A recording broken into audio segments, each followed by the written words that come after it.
Hola, hoy les voy a hablar del trabajo desde el punto de vista de la termodinámica, concretamente del trabajo en un sistema cilindro-pistón o cilindro-émbolo. Lo voy a hacer al proponer una solución para el ejercicio 4.7 del Sengel séptima edición. Esta solución la voy a llevar a cabo en dos partes o dos videos diferentes. En esta primera parte voy a dar la descripción del proceso y voy a plantear las ecuaciones. Y en la siguiente parte voy a realizar los cálculos. Para empezar con la descripción del proceso, o la descripción del problema, lo primero que voy a hacer es identificar la sustancia de trabajo. En este caso tengo gas nitrógeno. Entonces voy a anotar que tengo nitrógeno.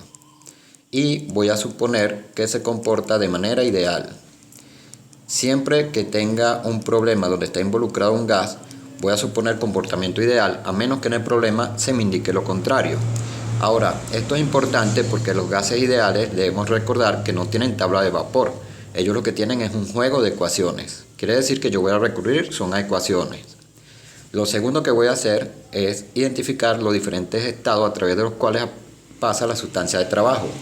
En este caso puedo identificar un estado número 1 donde se tiene un volumen de 0,07 metros cúbicos, se tiene una presión de 130 kilopascal y se tiene una temperatura de 120 grados centígrados.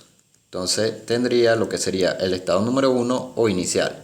También es fácil identificar un estado número 2 donde la presión tiene un valor de 100 kilopascal y la temperatura tiene un valor de 100 grados centígrados. Entonces tendría un estado número 1 o inicial y un estado número 2 o final.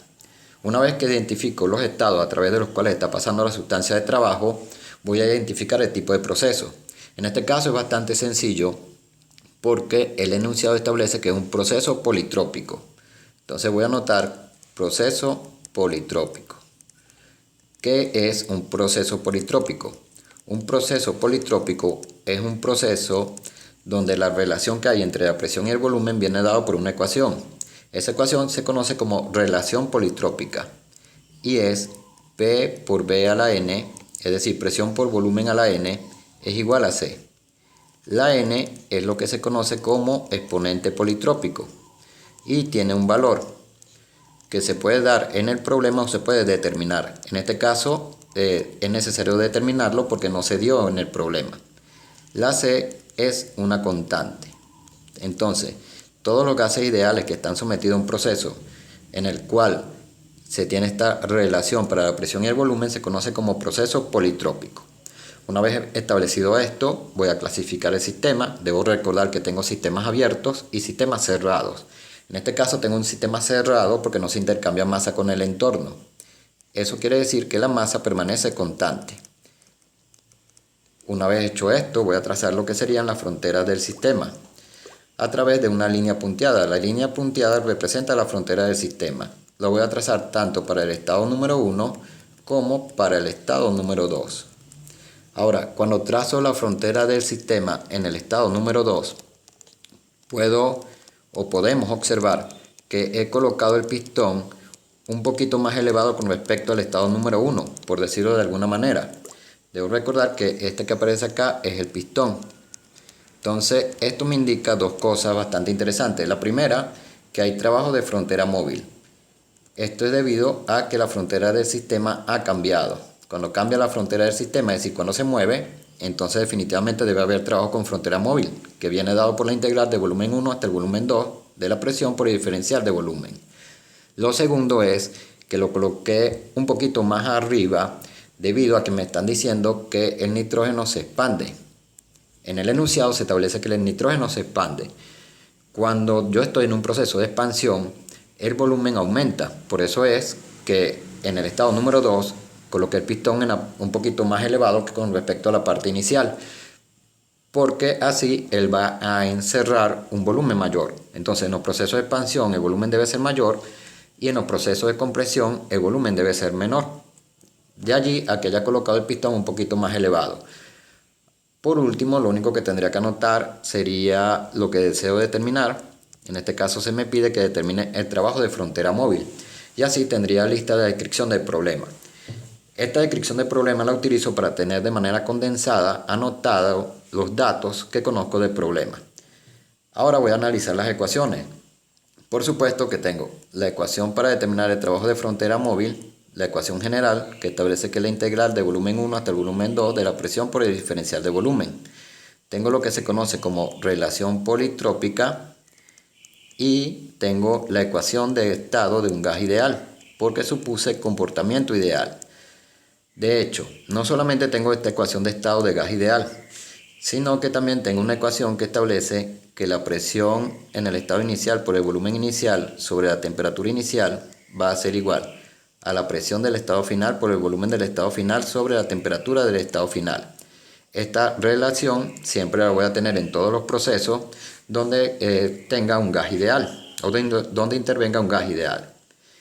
Ahora, como el proceso es politrópico, los procesos politrópicos tienen un juego de ecuaciones especiales para determinar el trabajo y unas relaciones que se establecen entre la presión, la temperatura y el volumen. En esta ocasión no las voy a demostrar, solamente las voy a copiar. Se las voy a copiar acá. Como pueden observar, tengo dos ecuaciones para determinar el trabajo de frontera móvil. Esta sería la ecuación que voy a llamar número 1, a esta ecuación la voy a llamar número 2. Y tengo una serie de relaciones.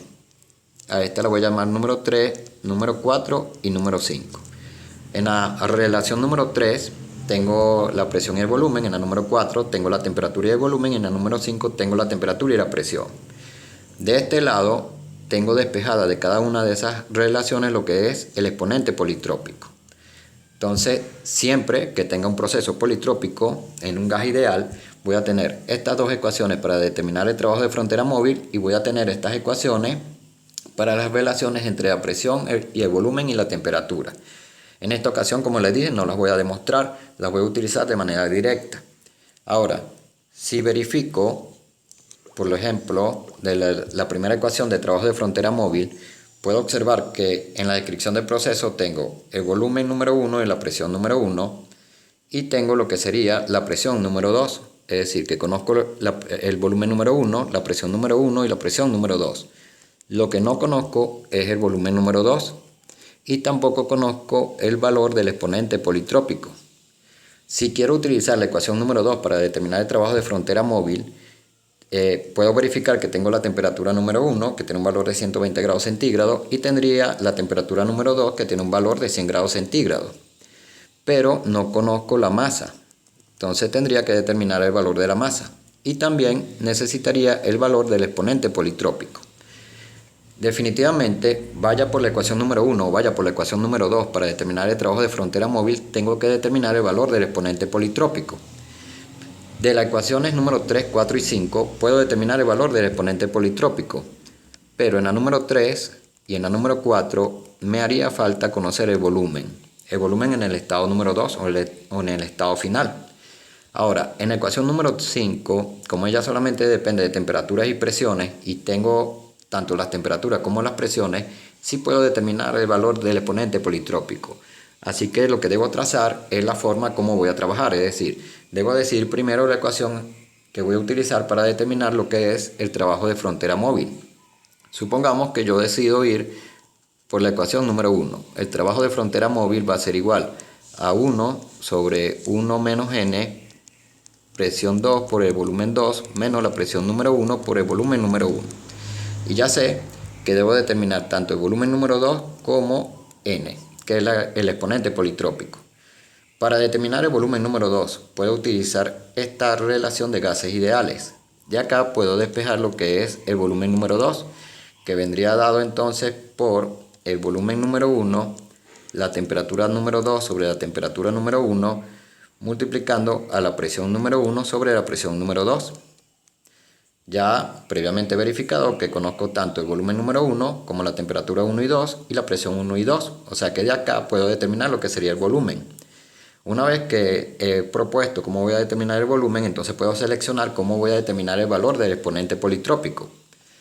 Ya aclaré que la ecuación número 5 me puede dar el exponente politrópico de una vez, porque yo tengo tanto temperatura como presiones. Pero una vez que yo determino el volumen número 2, entonces podría utilizar las ecuaciones obtenidas de las relaciones 3 y 4. Supongamos que voy a utilizar la relación que obtuve de la mejor dicho, la ecuación que obtuve de la relación número 3, ya que resulta bastante sencilla, que es el logaritmo neperiano de la presión 2 sobre la presión número 1 entre el logaritmo neperiano del volumen número 1 entre el volumen número 2. Así que mi plan de trabajo va a ser el siguiente. Les voy a proponer que calculemos o determinemos primero el volumen número 2, luego con ese volumen número 2 y con las presiones determinemos el exponente politrópico y finalmente vamos a sustituir en la ecuación de trabajo de frontera móvil. Es decir, que lo que les estoy planteando es un algoritmo de solución. Así lo voy a solucionar cuando me toque realizar los cálculos. Es importante notar que también pude haber utilizado la ecuación número 2 para determinar el trabajo de frontera móvil. Solamente que si voy por la ecuación número 2, tendría que determinar la masa. Ahora, ¿de dónde podría yo determinar la masa? La masa la puedo determinar de la ecuación de gas ideal. Es decir, pude proponer que la masa era igual a P1 por V1 sobre la constante del gas por la temperatura número 1. Si verificamos, tengo tanto la presión número 1 como la temperatura número 1 como el volumen número 1. O sea que me es posible determinar la masa para utilizar la ecuación número 2, pero decidí plantearlo de esta manera. Ustedes lo pueden hacer por donde les parezca más sencillo. Y hasta acá estaría listo lo que sería la parte número 1. En el siguiente video voy a darle conclusión al ejercicio. Si están interesados en asesorías y cursos, les voy a dejar la información de contacto en la descripción del video.